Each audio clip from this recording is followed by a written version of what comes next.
Queen Amidala's ship cut through hyperspace toward Coruscant, carrying with it not only the hope of Naboo, but also a boy whose destiny would shake the galaxy. Qui-Gon Jinn meditated in his quarters, but something restless pulsed in the Force, as if the very fabric of the universe trembled before a crossroads. The Jedi Master had felt disturbances before, but nothing comparable to the whirlwind that now enveloped him. His hands rested on his knees as he dove deeper into meditation, seeking clarity about the boy he had found on Tatooine. Anakin Skywalker was the chosen one, of this Qui-Gon was certain, but the Force whispered warnings he could not fully decipher. The Master felt a chill run down his spine when the familiar presence of the Force began to distort into something sinister. Suddenly, the reality around him dissolved like sand in the wind. Qui-Gon was no longer on the ship, but in a place between time and space, where the Force showed its most terrible secrets. Before him, images began to form with painful clarity. He saw a young Anakin, no longer the smiling boy from Tatooine, but a tormented man with eyes yellowed by the dark side.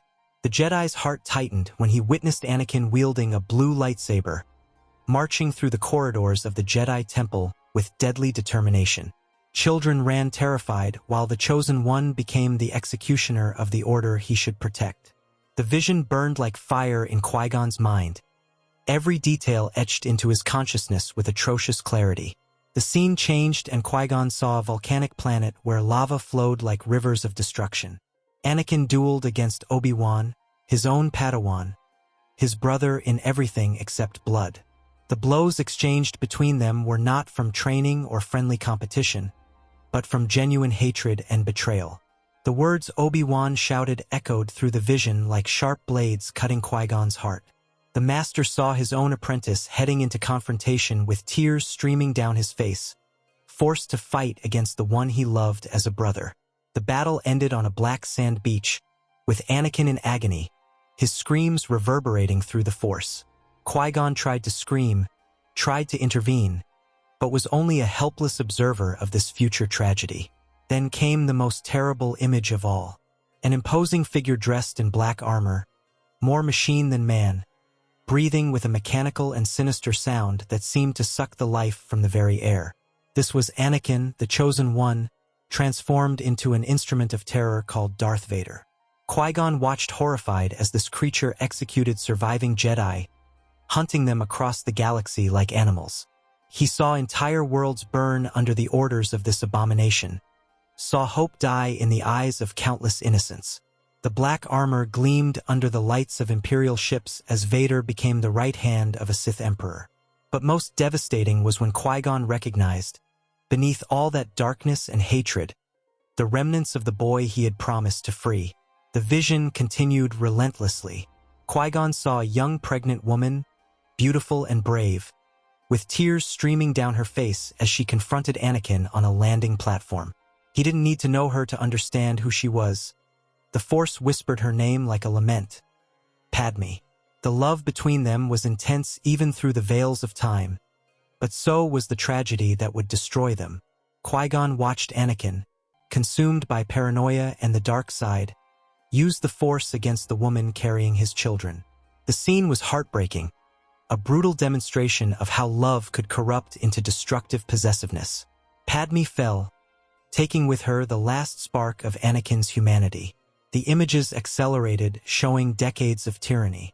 Qui-Gon saw the Emperor, ruling the galaxy with an iron fist. He saw aged and lonely Obi-Wan, hidden in a desert while protecting something precious. He saw two young people, a boy and a girl, who carried Anakin's legacy in their veins. The vision showed final redemption, a Darth Vader saving his son and destroying the Emperor, but at what cost?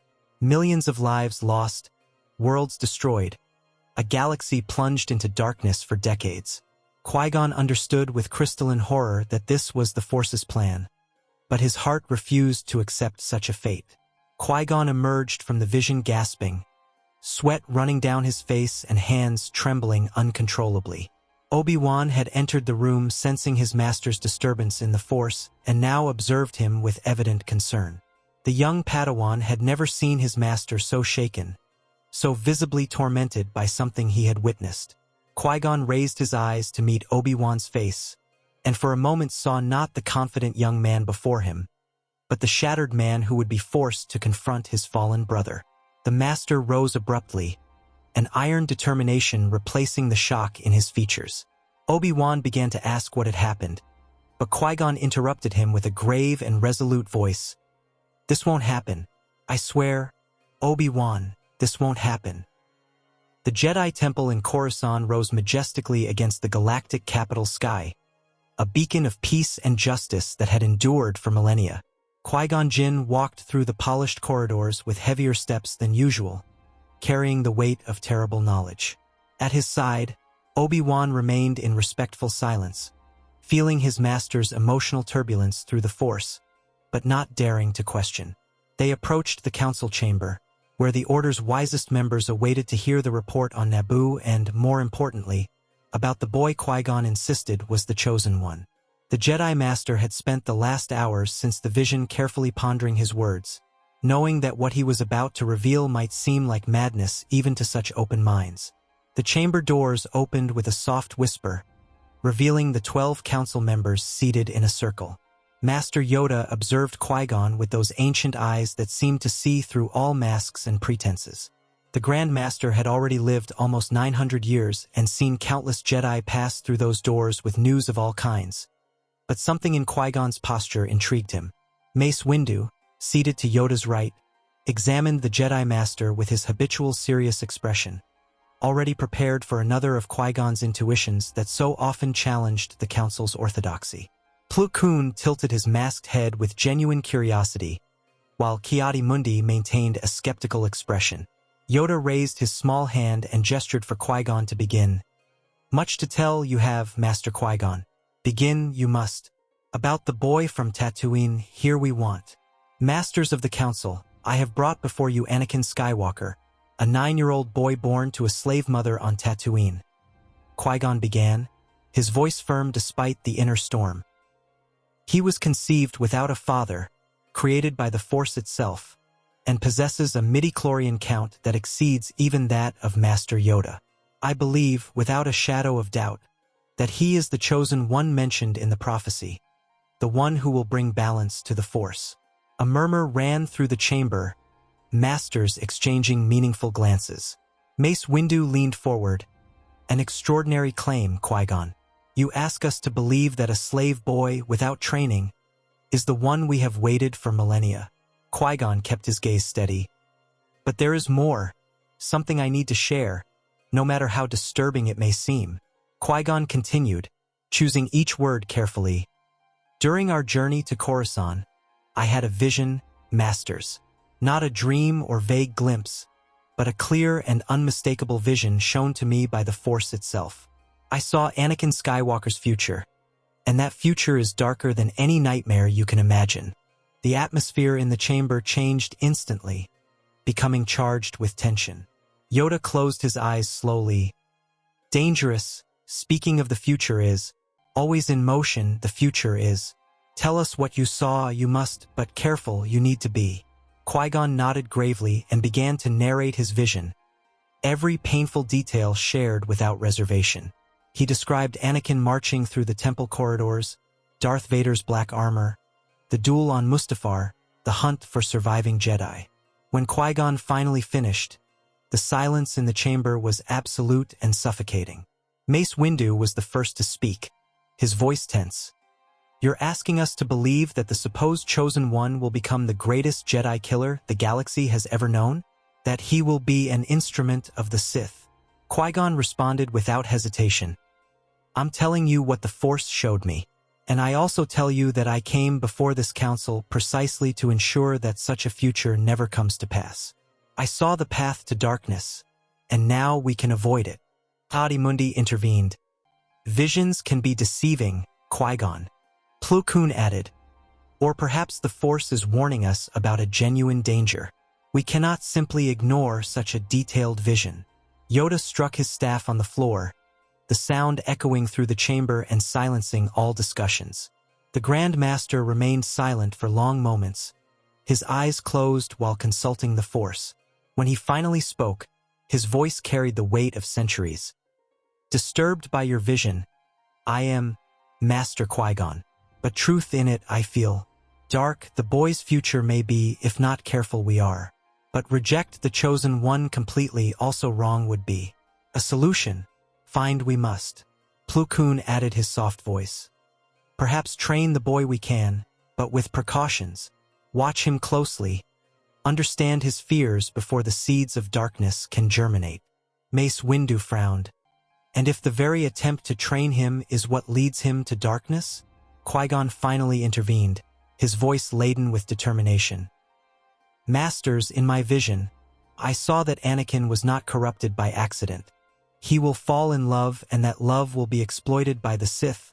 Our laws against attachments will become chains that strangle him. I saw that he will seek power to protect those he loves, and in that search will find only destruction. But what if we change this? What if we train not just his abilities, but his heart? What if, instead of forbidding attachments, we teach him to love without possessiveness? The silence that followed was thoughtful. Obi-Wan stepped forward. Master Yoda, there is wisdom in my master's words. Perhaps our own doctrines create the fractures that the Sith exploit. Yoda looked at both. Brave you two are. Test the boy we must. Agree with this, do the council members. One by one, the masters nodded. The months following the council's decision were unlike anything the Jedi Temple had experienced. Anakin Skywalker, officially accepted as Obi-Wan Kenobi's Padawan, spent his days in intensive training supervised by Qui-Gon. The Jedi Master had survived the confrontation with Darth Maul by a narrow margin, his hypervigilance stemming from the vision giving him the necessary advantage to predict the Sith's movements. Now, he dedicated every available moment to ensuring that Anakin grew not just as a powerful Jedi, but as a balanced and conscious human being. Obi-Wan participated actively, working in conjunction with his former master to create a learning environment that balanced discipline with compassion. Other Padawans watched with curiosity, seeing in Anakin something special, someone destined for greatness. Qui-Gon had implemented fundamental changes in the training approach, starting with something that shocked many traditional Jedi. He encouraged Anakin to speak openly about his mother. Instead of insisting that the boy cut all emotional ties to his past, the Master created safe spaces for Anakin to process his emotions. During sessions in the temple gardens, Qui-Gon would sit with the boy and simply listen as he shared memories of Shmi, sometimes laughing, sometimes crying. Loving someone is not a weakness, Anakin, Qui-Gon explained. The weakness is in allowing love to transform into fear of loss, into possessiveness that suffocates.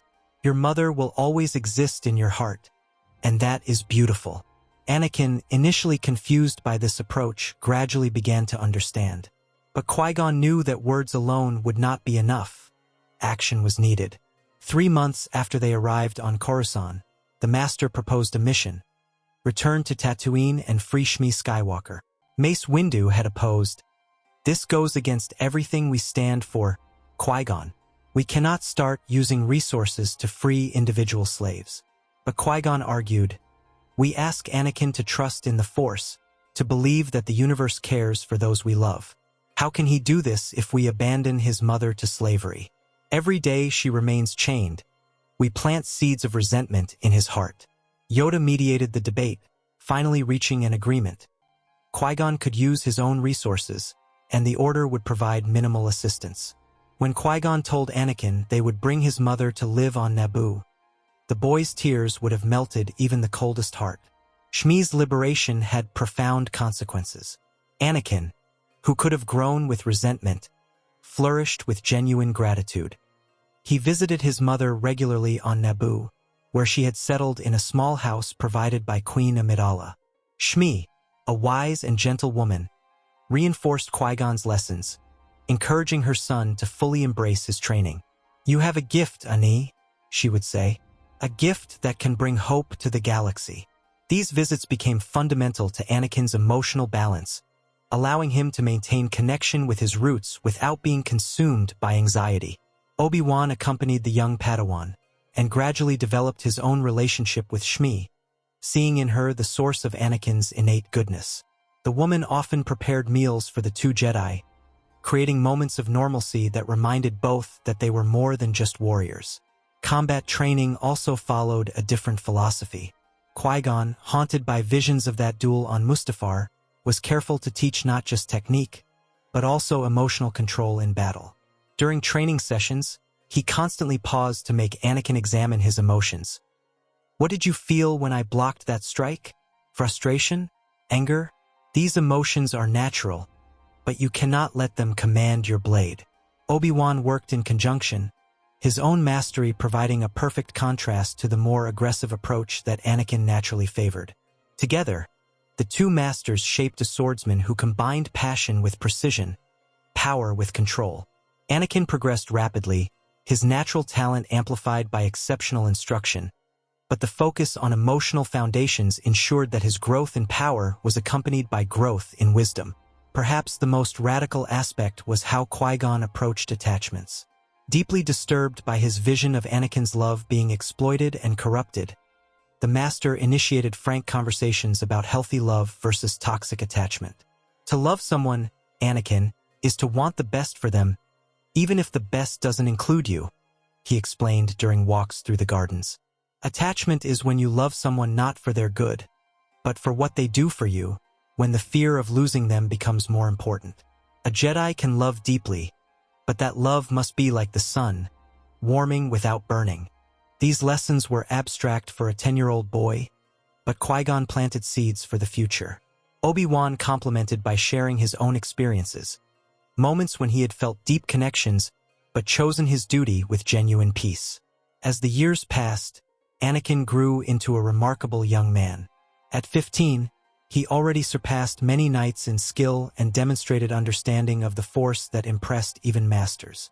But more important was his character, shaped to embody the best of Jedi philosophy without its dogmatic pitfalls. He was compassionate without being weak, confident without being arrogant, powerful without being reckless. When other Padawans faced problems, Anakin offered guidance, his own struggles giving him unique empathy. Qui-Gon observed the development with satisfaction mixed with constant vigilance, always alert for any sign of the darkness he had seen in his vision. So far, the future seemed to be changing, the currents of destiny being redirected. But the Master knew that the greatest tests were still to come, especially when Anakin inevitably encountered a certain senator from Naboo. The Clone Wars exploded across the galaxy, spreading conflict to thousands of worlds. Anakin Skywalker, now a 19-year-old about to be elevated to Jedi Knight, found himself at the heart of the conflict. His reputation as an exceptional pilot and formidable warrior grew with each battle. But Qui-Gon Jinn, still vigilant even after a decade of careful training, knew that the greatest test would not come on battlefields, but in the silent chambers of Anakin's heart. The Master had felt a growing disturbance in the Force, something that wasn't exactly darkness, but had potential. His suspicions were confirmed during a visit to Naboo, when he observed Anakin and Padme Amidala sharing a look that lasted only a moment, but contained entire universes. The future that Qui-Gon had fought so hard to avoid seemed to be converging anyway. Qui-Gon approached Anakin that night in the palace gardens, where the young Jedi watched the waterfalls under the moons. The Master did not speak immediately, simply standing beside Anakin in silence, feeling the emotional whirlwind emanating from his apprentice. Finally, Qui-Gon spoke softly. "She is remarkable, isn't she? Senator Amidala. Intelligent, brave, dedicated to her people." Anakin froze, but Qui-Gon continued. "You met her when you were only 9 years old. I imagine such memories are powerful." Anakin turned, his eyes wide. "Master, I'm not."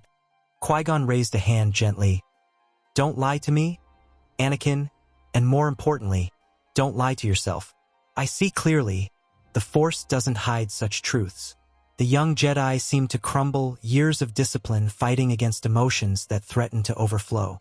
Anakin struggled to articulate feelings that seemed too vast for words. "I love her, Master, not as a child admires a queen, but as a man loves a woman. I think of her constantly. Every moment is engraved in my memory." The Master remained silent for long moments, consulting the Force itself. When he spoke, His voice carried deep compassion. Anakin, there is a fundamental difference between love and attachment that I need you to understand. The fear you feel of losing Padme, that terror, that is not proof of love, it is proof of attachment. True love says, I want you to be happy, even if your happiness doesn't include me. Attachment says, I need you to be mine, because I cannot bear to lose you. Do you see the difference? Anakin nodded slowly.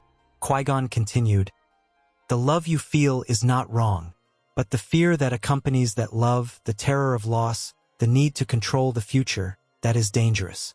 It is this fear that can lead a Jedi to darkness, not love itself.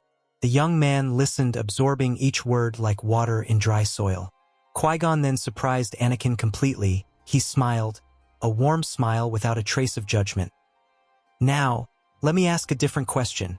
Does Padme reciprocate your feelings? Anakin blinked, disconcerted. I believe so, Master. There are moments when our eyes meet and I feel that she sees inside my soul. But we never spoke openly. She knows the code as well as I do. Qui-Gon nodded. And what if I told you that the code, as most interpret it, may be incomplete? That perhaps the rules against attachment were created not to prevent love, but to prevent the possessive kind that destroys. Anakin stared at him with incredulity. Master, you're suggesting. Qui-Gon interrupted. I'm suggesting that you talk to her honestly, that you share your feelings without expectation, and listen to hers without pressure, and then decide together which path to follow, built upon truth, not upon secrets. What followed were months of deep conversations between Anakin and Padme. Under Qui-Gon's discreet supervision, they explored their feelings, the complications of their positions, and what would be necessary to build a healthy relationship. Padme, initially shocked by Anakin's openness, gradually confessed that she had struggled for years against an attraction she considered impossible. Qui-Gon served as mediator, helping both navigate treacherous waters. He made them confront difficult questions. How would Anakin balance duties with a relationship? How would Padme reconcile her position with love for a Jedi? How would they ensure that love didn't corrupt into possessiveness? The conversations were difficult, sometimes resulting in tears, but always conducted with honesty. And slowly, something remarkable emerged. A relationship built not upon unbridled passion, but upon clear communication, mutual respect, and commitment to grow together. When they finally decided to commit, they did so with Qui-Gon's blessing and the Council's reluctant approval, which agreed to allow an experimental exception, as long as the relationship remained transparent and healthy. Anakin and Padme married in a simple ceremony, witnessed by those who had made such a union possible. The years tested this radical experiment. The Clone Wars intensified, transforming Jedi into generals. Anakin, married to Padme, navigated complexities that would have destroyed someone less prepared. When she became pregnant, he experienced familiar terror of loss. He came to Qui-Gon in panic, confessing nightmares in which Padme died in childbirth. The Master felt a chill, recognizing echoes of his vision. But this time there was open communication. Qui-Gon worked with Anakin to process fears through meditation, helping him distinguish legitimate concern from destructive paranoia. The real test came when Chancellor Palpatine began making direct advances, offering advice that contained seeds of manipulation. Anakin reported the conversations to his mentor, and Qui-Gon recognized the classic tactic. The truth about Palpatine finally emerged when Obi-Wan discovered evidence linking the Chancellor to Darth Sidious. The Council mobilized, and Qui-Gon insisted on including Anakin. He needs to see with his own eyes the true nature of the man who tried to corrupt him. The confrontation in Palpatine's office was explosive. The Chancellor, realizing he was discovered, abandoned pretenses. Lord Sidious emerged, power exploding like a storm. He attacked with fury, his red blade dancing, eliminating masters in seconds.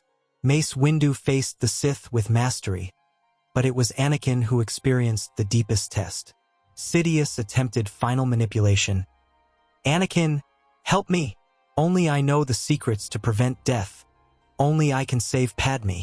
The young Jedi wavered for only a moment, then responded with clarity. I don't save those I love by becoming a monster. Padme would die 1,000 times before wanting me like this.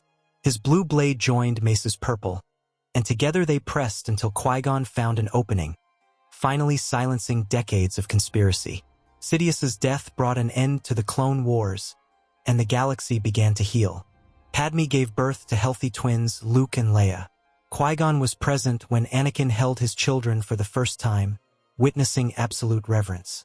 "They are perfect," Anakin whispered, tears streaming as he contemplated the miracles in his arms. Padme smiled at her husband and at Qui-Gon. "Thank you, Jedi Master, for believing there was a better way." Qui-Gon nodded. "The path was yours to walk. I simply offered a different map." As he held the little ones, the Master felt the Force pulse with approval, as if the universe recognized that this was the right direction, that balance had been achieved not through mechanically fulfilled prophecies, but through conscious choices and love guided by wisdom. Years passed, and the galaxy gradually healed. Anakin devoted equal time to his duties and family. Qui-Gon assumed the role of Grand Master, and under his leadership, the Jedi Order flourished in ways never seen. And on silent nights, when he meditated alone, he revisited that terrible vision, but now felt gratitude for having been shown not an inevitable destiny, but a warning. The future had been rewritten through compassion and wisdom, and in that future, hope shone brighter than any darkness could ever extinguish.